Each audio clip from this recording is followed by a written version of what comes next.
macam mana kita nak bezakan antara Islam, agama, ibadat. Kerana ada orang reka sesuatu, dia bilang ini Islam, amalkan ayat ini, itu, dan ibadat kerana dekat diri pada Allah Ta'ala. Okay, baik, basic dia macam ni.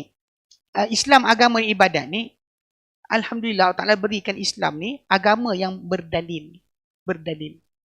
Whenever kita kata ini daripada agama, ini Islam, ini ajaran Nabi, ini cara dekat diri kepada Allah Ta'ala, mesti ada dalil. Bila tak ada dalil, ia tak boleh menjadi agama. Macam Imam Malik kata apa? Apa bukan agama pada zaman para sahabat, takkan jadi agama pada zaman kita. Anything not considered as religion in their time, cannot be religion in our time. Ini basic. Kalau tidak, semua orang akan tambah tiap tahun ada cara lain. Macam tahun ni, orang ni kata barak. Contoh macam lahirnya Nabi, pergi berarak jalan.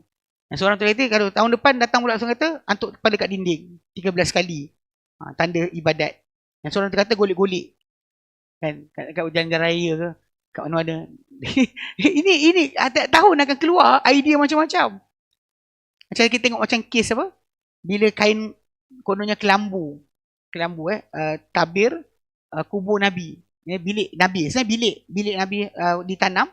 Keliling luar bilik tersebut ditutup dengan kain warna hijau. Ada dibawa kat Terengganu tu. Kononnya dibawa kat Terengganu. Bila dibawa benda tersebut, tiba-tiba orang Islam kita jadi macam Yahudi. Letak kepala dekat kain tersebut, duduk terku, duduk sandar kepala kat kain tu. Ini tanda ibadat. Tak pernah para sahabat buat. Imam Syafi'i pun pergi tengok, tak pernah buat macam tu. Hantuk kepala kat dinding. Mana ada? Tapi bila orang tak nak ikut dalil kan. Ini agama Islam dia berdalil.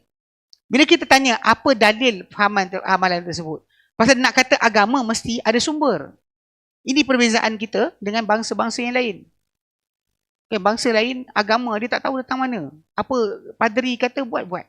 Apa sami kata buat.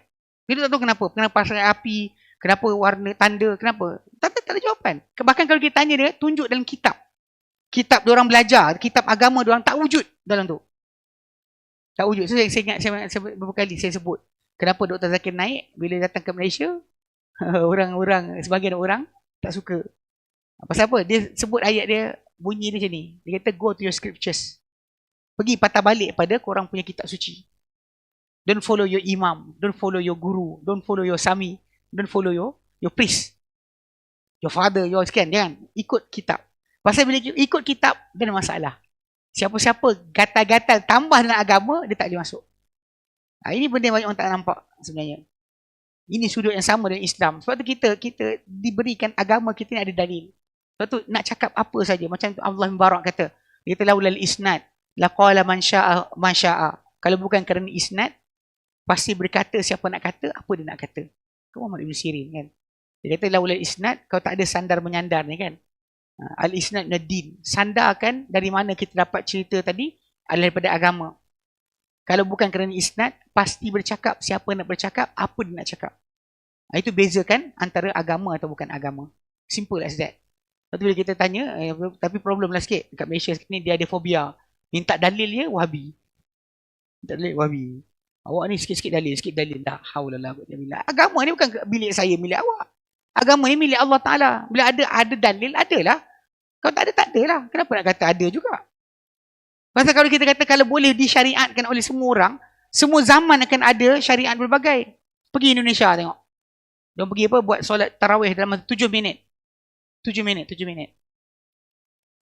habis 23 rakaat. Kau gila bukan? Allah Akbar, Bismillah, Allah Akbar kan? Dia goyang gitu kan? Dia Allah Akbar, Bismillah, Allah Akbar. Okay, sekarang ni, tanpa dalil. Kalau tanpa kita rujuk pada dalil, cara Nabi solat. Cara mereka buat tak salah. Sebab mereka nak dekat diri pada Tuhan. Itu cara mereka. Mereka faham macam tu. Kita nak cakap apa? Terima je lah. Lepas tu kita buat tarawih 23 rakaat dan 7 minit.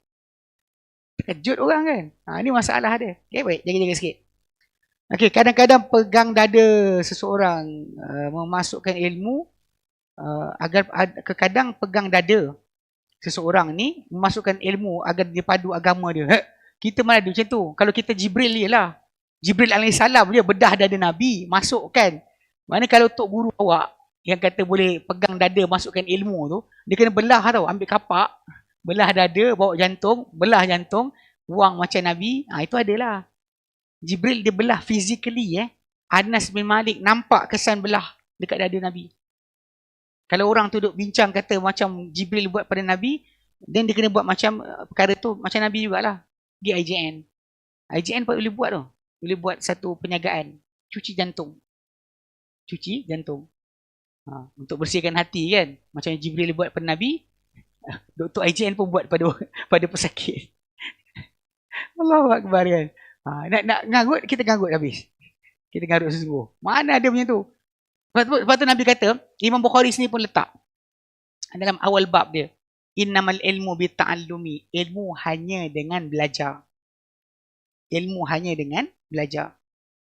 Bukan ilmu. Sebab tu kenapa kita lihat Nabi gesa sarankan untuk menuntut ilmu. Kalau tidak Nabi kata tak usah menuntut ilmu lah. Zikir sudahlah. Zikir-zikir nanti atap rumah terbuka, datang cahaya dari langit terus pandai. Wallahu a'lam.